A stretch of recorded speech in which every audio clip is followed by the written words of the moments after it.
Apple's 2015 13-inch MacBook Pro just dropped, so let's check out what comes in the box, how fast it is, and what exactly that new trackpad is all about. What's up guys, Jonathan here with TLD, and this is the 2015 13-inch MacBook Pro. I'm sure most of you have seen a MacBook Pro unboxing before, but if not, let's pop the top and take a look inside. So in the box, we get the MacBook Pro itself, which we'll set aside for now, the MagSafe power adapter, so unlike the new MacBook, which utilizes USB-C to power it, this has the good old trusty MagSafe for power. We then of course get the extension cable, which is extremely useful if you've never used this before, and last but not least, the literature, which includes those Apple stickers. So now let's take a closer look at the MacBook Pro. We'll first get that plastic off, which to me is strangely satisfying. From there, we'll crack it open, get rid of that last bit of paper, and power the Mamma Jamma on. Now this MacBook Pro is definitely faster, and I will cover that, but what I was absolutely most curious about was a new trackpad, which features Force Touch. If you caught Apple's keynote, Phil Schiller demoed how a traditional trackpad is hinged at the top and utilizes a diving board mechanism where the top is stiffer and the bottom end is softer.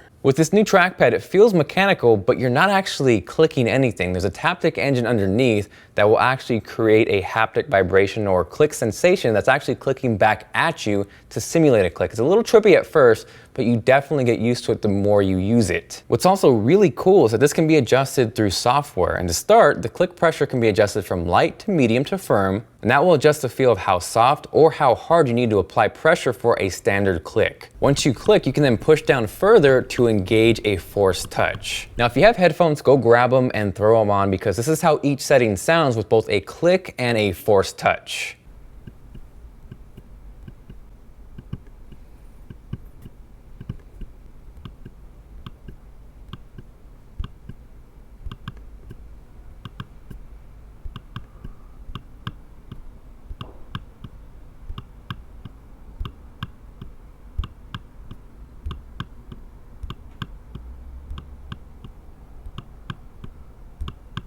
And to take it even further, the force sensors gauge how much pressure is being applied. So with this, you'll be able to control different aspects of your Mac based on how much pressure you apply. So as an example, you can force click to preview a file, whereas before you need to use the space bar to do so. Or if you're reading text, you can force click that text to get more info on it. And if you have a movie open in QuickTime Player, if you navigate over to the control buttons, the deeper you press, the faster it fast forwards or rewinds. Now out of those gestures, that was definitely the hardest for me to get used to. And again, if you've never used this before, it's definitely a little bit weird, but I'm curious to see how I'll feel after a week or maybe two, so definitely stay tuned for the update in my full review. Now spec-wise, this is the baseline model, which comes in at $1299 US, and I'll have a link below to where you can pick one up and also check out more configurations, but this features a 2.7 GHz dual-core i5 CPU, 8 gigs of 1866 MHz RAM, 128 gigabytes of flash storage, which is really fast, and Intel Iris Graphics 6100. Again, unlike the new MacBook, there is absolutely no loss of ports on this MacBook Pro. We'll start off with the MagSafe 2-input, twin Thunderbolt 2 ports, USB 3, a headphone jack, and dual mics on one side, and then we have the SDXC card reader, HDMI, and the second USB 3 port on the other. Display-wise, it still boasts a 2560 by 1600 resolution, but it's a beautiful display